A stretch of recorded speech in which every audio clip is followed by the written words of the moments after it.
I still remember the weight of that carefully wrapped gift in my hands as I approached the front door of what used to be my childhood home. The December air was crisp, and the golden light spilling from the windows should have felt welcoming. But something in my chest tightened with each step up the familiar brick pathway. I had spent weeks choosing the perfect present for my mother, a delicate silk scarf in her favorite shade of blue, and I was eager to see her face light up when she opened it. The house looked exactly as it had when Dad was alive, with the same white shutters and the oak tree he had planted when I was 7 still standing tall in the front yard. But as I pushed open the heavy wooden door, the warmth I expected to feel was replaced by an uncomfortable chill that had nothing to do with the weather outside. The dining room was decorated more elaborately than I had seen in years. Mom had brought out the good china, the crystal glasses that only appeared on special occasions, and the silver candlesticks that had belonged to my grandmother. The table practically groaned under the weight of all the holiday finery, and for a moment, I felt a surge of happiness thinking that maybe this Christmas would be different, that maybe we could finally feel like a real family again. Then I noticed where I was supposed to sit. At the far end of the table, separated from everyone else by what felt like miles of white tablecloth, sat a rickety folding chair that looked like it had been pulled from the basement. It was the kind of chair we used for overflow guests at backyard barbecues, unstable and uncomfortable, with a torn vinyl seat that had seen better days. While everyone else had proper dining chairs with cushions, I was apparently meant to perch on this makeshift seat like an afterthought. My brother Ethan occupied Dad's chair at the head of the table, carving the turkey with the same authoritative movements Dad used to make. He had gained weight since I last saw him, his face fuller and his expression more self-satisfied than ever. His wife wasn't there, thankfully, but our cousin Sophie sat to his right, wearing what I recognized as Mom's pearl necklace, the one Dad had given her for their 20th anniversary. Sophie caught my eye and smiled, but there was something smug about it, something that made my stomach turn. Mom sat quietly to Ethan's left, her hands folded in her lap, not quite meeting my gaze when I looked at her. She had aged considerably in the months since Dad's funeral, her hair more gray than brown now, and new lines etched around her eyes. She looked smaller somehow, diminished, as if she had shrunk into herself. I stood there for a moment, taking in the scene, feeling increasingly out of place in the house where I had grown up. The other relatives, mostly Dad's cousins and their spouses, filled the remaining proper chairs, chatting quietly among themselves and studiously avoiding looking at me or the sad little folding chair that had been designated as my place. "Mom," I said, my voice carefully controlled, "I think you forgot to set a proper place for me." The conversation around the table faltered, and I could feel everyone's eyes on me. Mom's face flushed, and she opened her mouth as if to speak, but no words came out. She looked toward Ethan, almost pleadingly, but he didn't even glance up from the turkey he was dismembering. "Your place is out in the yard with the dogs," Ethan said without looking at me, his voice flat and cold. "Might be more suitable for you anyway." The words hit me like a physical blow. I had prepared myself for awkwardness, maybe some passive-aggressive comments about how I never visited, but this was beyond anything I had imagined. Around the table, I saw varying degrees of shock and discomfort on the faces of our relatives, but no one said a word. Sophie actually giggled, a sound that made my blood run cold. For a moment, I couldn't breathe. This was my family, the people who were supposed to love me unconditionally, and they were treating me like some unwanted stranger who had crashed their party. I thought about all the years I'd spent trying to be the perfect daughter, the good student, the responsible one who called home every week and sent birthday cards and remembered anniversaries. I thought about how I had rushed home from college when Dad got sick, how I had held his hand in the hospital while Ethan was nowhere to be found, how I had helped Mom with the funeral arrangements while my brother was too busy with his own life to be bothered. Instead of retreating in shame, as I might have done in the past, something inside me snapped. I walked deliberately to the head of the table and placed my carefully wrapped gift directly in front of Ethan, the sound of it hitting the wood echoing in the suddenly silent room. "Say that again, Ethan," I said, my voice steady despite the rage building inside me. He finally looked up, a sneer playing at the corners of his mouth. "Are you deaf? I said your place is—" "I heard you perfectly," I interrupted, my voice cutting through his words like ice. I just want to make sure everyone else here heard exactly what kind of person you really are. I turned to face my mother, who was sitting there with tears streaming down her face, but still saying nothing, still choosing the path of least resistance that had defined her entire adult life. And you, Mom? You're just going to sit there and let this happen? You're going to watch your son treat your daughter like garbage and not say a single word. Mom's lips trembled, but she remained silent, and I realized in that moment that I had been fooling myself for years. I had kept hoping that someday she would stand up for me, that she would choose me over Ethan just once, but it was never going to happen. She had made her choice long ago, and it wasn't me. I turned back to the table, looking at each face in turn, memorizing this moment, because I knew it would be the last time I would willingly subject myself to their cruelty. Enjoy your dinner, I said, my voice carrying clearly through the room, because this is the last meal you'll ever have in this house. I saw confusion flicker across several faces, but I didn't wait around to explain. I walked out of that dining room with my head held high, even though inside I was falling apart. Behind me, I could hear the murmur of voices starting up again, probably discussing what a drama queen I was, how I had always been too sensitive, how I should be grateful to be included at all. The drive back to my apartment was a blur of tears and anger. I had known things were bad between Ethan and me, but I hadn't realized how deep his resentment ran or how completely he had poisoned the rest of the family against me. Growing up, I had always been Dad's favorite, the one who shared his love of books and music, who helped him with his woodworking projects in the garage. Ethan had been more interested in sports and cars, things that Dad tried to engage with but never quite understood. After Dad died, it was as if Ethan was determined to erase any trace of the relationship Dad and I had shared.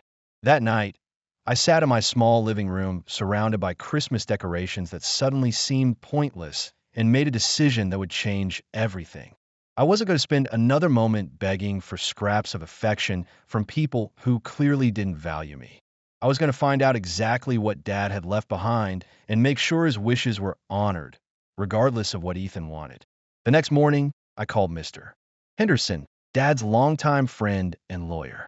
Dad had always spoken highly of him, and they had served together on the board of the local craftsmen's guild for years.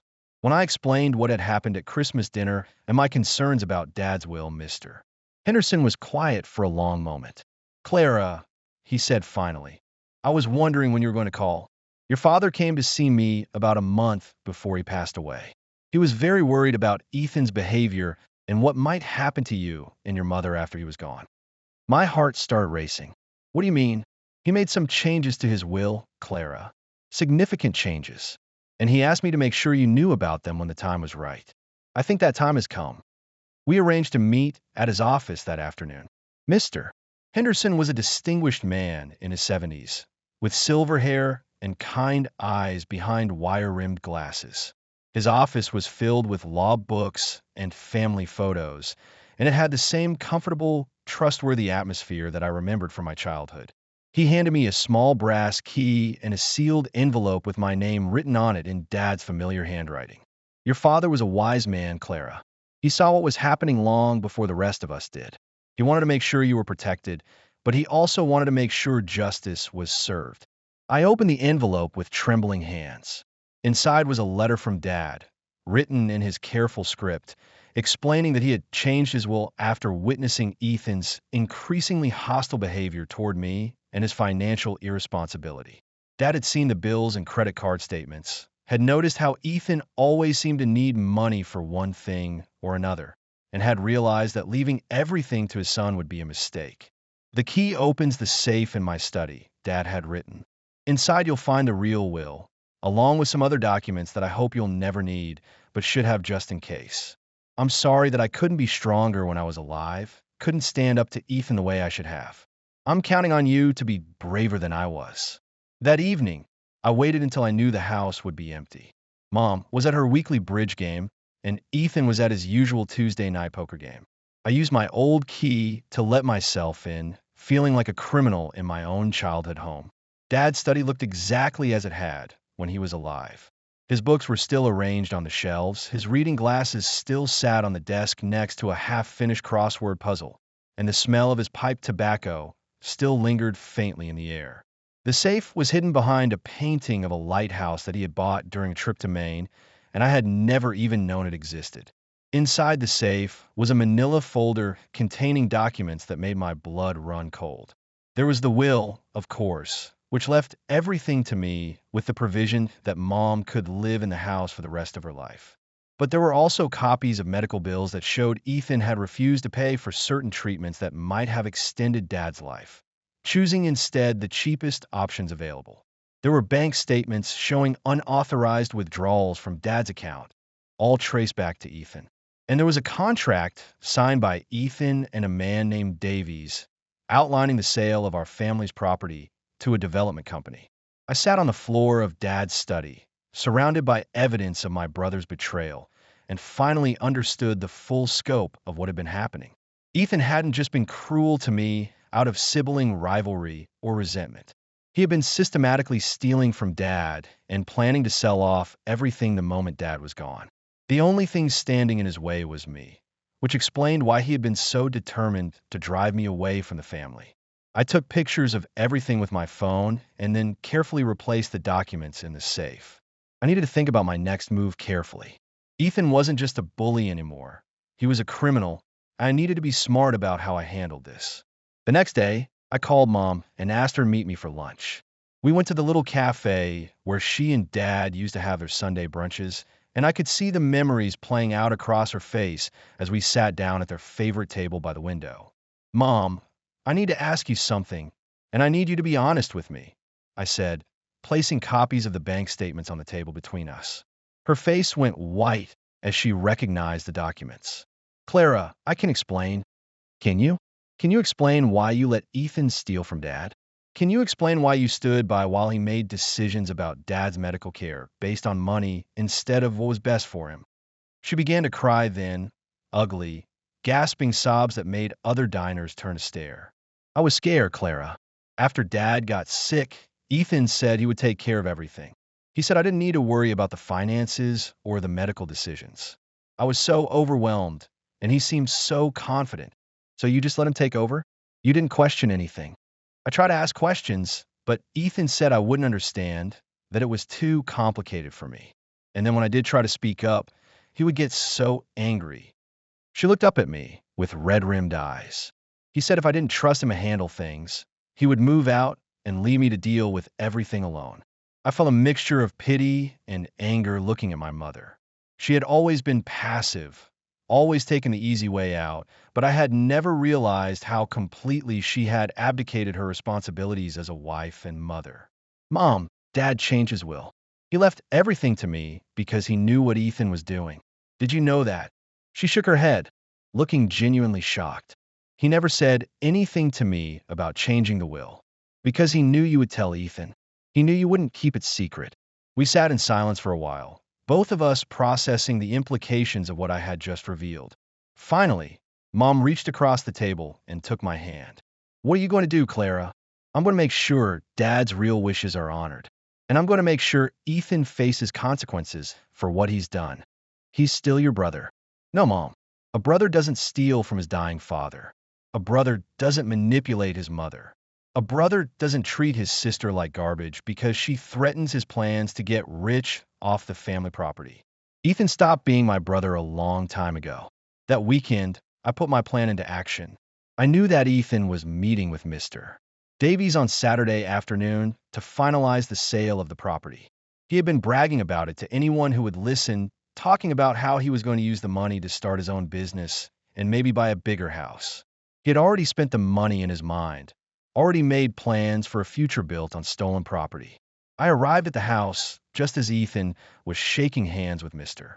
Davies, a thin man in an expensive suit who looked like exactly the kind of person who would prey on grieving families. Sophie was there too, playing the role of supportive cousin, probably expecting a nice finder's fee for her part in the scheme. "I'm sorry to interrupt," I said, walking into the living room with Mr. Henderson right behind me. Ethan's face went through a series of expressions: surprise, anger, and then fear as he recognized Dad's lawyer. "What are you doing here?" Ethan demanded. "This is a private meeting." "Actually, Ethan, this concerns your sister as well, Mr. Henderson said calmly, setting his briefcase down on the coffee table. "Since she's the actual owner of this property." The silence that followed was deafening. I could see Ethan's mind working, trying to process what he had just heard, trying to figure out how his carefully laid plans had gone so wrong. "That's impossible," Sophie said, her voice shrill with panic. "Ethan inherited everything when Uncle Arthur died." Mr. Henderson opened his briefcase and pulled out the will, along with all the supporting documentation. "I'm afraid that's not correct. Arthur Blake executed a new will approximately 1 month before his death, leaving his entire estate to his daughter Clara. I have all the proper documentation here, including witness statements and notarization." I watched Ethan's face turn red with rage as Mr. Henderson read through the key provisions of the will. Everything I had suspected was true. Dad had seen through Ethan's manipulations and had taken steps to protect both me and Mom from his greed. "This is bullshit," Ethan exploded, jumping to his feet. "Dad would never do this to me." "You're lying." "I'm afraid the documentation is quite clear, Mr. Henderson said patiently. "Your father was very specific about his wishes. He was also very specific about why he made these changes." Mr. Davies, who had been sitting quietly during this exchange, suddenly stood up and started gathering his papers. "I think there's been some mistake. I was told that Mr. Blake here was the sole heir." "There's been no mistake," I said, finding my voice for the first time since we had arrived.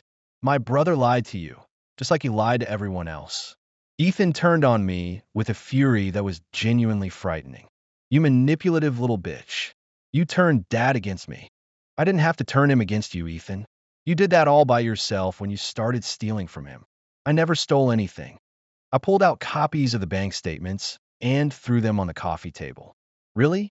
Then explain these unauthorized withdrawals. Explain the medical bills that show you chose the cheapest treatments instead of the ones that might have actually helped Dad. Explain the contract you signed to sell property that was never legally yours." For a moment, I thought Ethan might actually hit me. His hands were clenched into fists, and there was a violence in his eyes that I had never seen before. But Mr. Henderson stepped between us, his calm presence somehow defusing the situation. "I think it would be best if everyone took a step back," he said quietly. "Mr. Davies, I believe you have some contracts to cancel. Ethan, you and Sophie need to understand that you have 30 days to vacate this property." "You can't do this to us," Sophie wailed. "Where are we supposed to go?" "That's not my problem," I said, surprised by how steady my voice sounded. "You should have thought about that before you decided to steal from my family." The next few hours were a blur of legal paperwork and angry confrontations. Mr. Davies left quickly, clearly wanting to distance himself from what was obviously a fraudulent transaction. Sophie tried to play the victim, claiming she had been manipulated by Ethan, but I wasn't buying it. She had been just as eager to profit from the scheme as he had been. Ethan, meanwhile, alternated between rage and attempts at manipulation. He tried to convince me that we could work something out, that we could share the property, that Dad couldn't have meant for his own son to be left with nothing. When that didn't work, he tried guilt, reminding me of all the times he had protected me when we were kids, all the family memories we shared. But I was done being manipulated. I'd spent too many years trying to earn love and acceptance from people who would never give it freely. I was finally ready to stand up for myself and honor the faith that Dad had placed in me. "You have 30 days, I repeated firmly. "After that, you'll be trespassing." The legal process moved quickly once Mr. Henderson filed the proper paperwork. The will was ironclad, witnessed by 2 of Dad's friends and notarized by a public notary. There was no legitimate way for Ethan to contest it, especially not with all the evidence of his financial improprieties. Mom was devastated by the revelations about Ethan's behavior, but she was also relieved to know that she would be able to stay in the house. I made it clear that she was welcome to remain there for as long as she wanted, but that our relationship would need to be rebuilt from the ground up. She would need to learn to stand up for herself and make her own decisions instead of always deferring to whoever seemed strongest at the moment. "I'm so sorry, Clara," she said to me one evening as we sat in Dad's study, going through his papers. "I failed you as a mother. I failed your father as a wife. I don't know how to make it right. You can start by being honest with yourself about what really happened here." I told her. "Ethan didn't fool you, Mom. You let yourself be fooled because it was easier than taking responsibility." It was a harsh thing to say, but it was true, and we both knew it. Mom had spent so much of her life avoiding conflict that she had lost the ability to distinguish between keeping the peace and enabling destructive behavior. Ethan and Sophie moved out on the 29th day, taking only their personal belongings and leaving behind a house that felt lighter somehow, as if a dark cloud had been lifted. I found myself breathing easier in rooms that had felt oppressive for months. I spent the next few weeks cleaning and organizing, rediscovering the home I had grown up in. I found photo albums that Ethan had hidden away, pictures of me and Dad working on projects together, family vacations where we all looked genuinely happy. I hung some of these photos in the living room, reclaiming the visual narrative of our family history. In Dad's workshop in the garage, I found detailed plans for a community garden he had been designing before he got sick. He had envisioned a space where local residents could grow their own vegetables and flowers, where children could learn about nature, and where neighbors could come together. It was exactly the kind of project that would have made him happy, and I decided to make it my first priority. Using a portion of the inheritance, I established the Arthur Blake Memorial Fund, dedicated to supporting local artisans and craftspeople just like Dad had been. The fund would provide small grants for tools and materials, scholarships for trade school students, and workspace for people who didn't have access to proper facilities. The land that Ethan had tried to sell to Mr. Davies became the site of the community garden Dad had dreamed of. I worked with local volunteers to clear the space and install raised beds, a tool shed, and a small pavilion where people could gather. We planted the first seeds on what would have been Dad's 65th birthday, and I felt his presence with me as I worked the soil with my hands. The garden grew into something beautiful that first summer. Families from a neighborhood came to tend their plots. Children played safely in the designated areas, and the pavilion became a gathering place for community events. It was everything Dad had envisioned and more. Meanwhile, Ethan struggled to adjust to his new reality. Without access to the family money and property, he discovered that his grand business plans weren't as feasible as he had thought. Sophie, faced with the consequences of her choices, quickly distanced herself from him and moved in with another relative. I heard through the family grapevine that she was telling people she had been an innocent victim in the whole affair, but I didn't care enough to correct her lies. I didn't take any satisfaction in Ethan's struggles, but I also didn't feel guilty about them. He had made his choices, and now he was living with the consequences. I had spent too many years carrying guilt that wasn't mine to bear. Mom and I slowly began to rebuild our relationship, but it was different now. I no longer sought her approval or tried to be the perfect daughter who never caused any problems. Instead, I was honest about my feelings and expectations, and I required the same honesty from her. "I wish I could go back and do things differently," she said to me one day as we worked together in the garden. "You can't change the past, Mom, but you can choose to be different going forward. That's all any of us can do." She nodded, wiping dirt from her hands on her apron. "Your father would be so proud of what you've done here." "I hope so. I'm trying to honor his memory in a way that would make him happy." That fall, the community garden held its first harvest festival. People brought dishes made from vegetables they had grown themselves, local musicians performed, and children ran around playing games while their parents talked and laughed together. I stood at the edge of the celebration, watching the scene unfold, and felt a deep sense of satisfaction. This was what Dad had wanted, not an expensive development that would enrich a few people, but a space that would benefit the entire community for generations to come. I had taken his vision and made it reality, and in doing so, I had found my own place in the world. Later that evening, after the last of the festival goers had gone home, I sat on the porch swing that Dad had built when I was 10 years old. The house behind me was quiet and peaceful, filled with photos and memories that celebrated the best parts of our family history.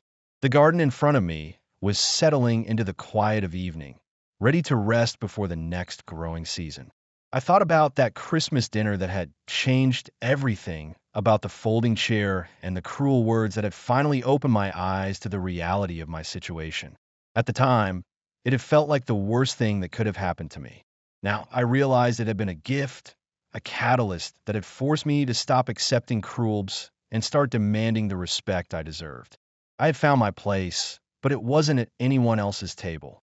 It was here, in the home Dad had left me, surrounded by the community he had loved, carrying on the work that had given his life meaning. I had stopped trying to earn love from people who were incapable of giving it. And in doing so, I had discovered that I was perfectly capable of creating my own happiness. The photo album lay open on my lap, showing a picture of me and Dad from my college graduation. We were both smiling broadly, his arm around my shoulders, pride evident in both our faces. I traced his face with my finger, feeling grateful for the father who had believed in me even when I didn't believe in myself, who had seen my worth even when others tried to diminish it. As the sun set behind the oak tree Dad had planted all those years ago, I made a silent promise to him and to myself. I would never again allow anyone to treat me as less than I was worth. I would continue to build on the foundation he had laid, creating beauty and community in a world that often seemed determined to tear both down. I was home, finally and completely, in a place where I belonged, not because someone had grudgingly made room for me, but because I had claimed my rightful inheritance and made it into something even better than it had been before. The last Christmas dinner had been an ending, but it had also been a beginning, and I was grateful for both.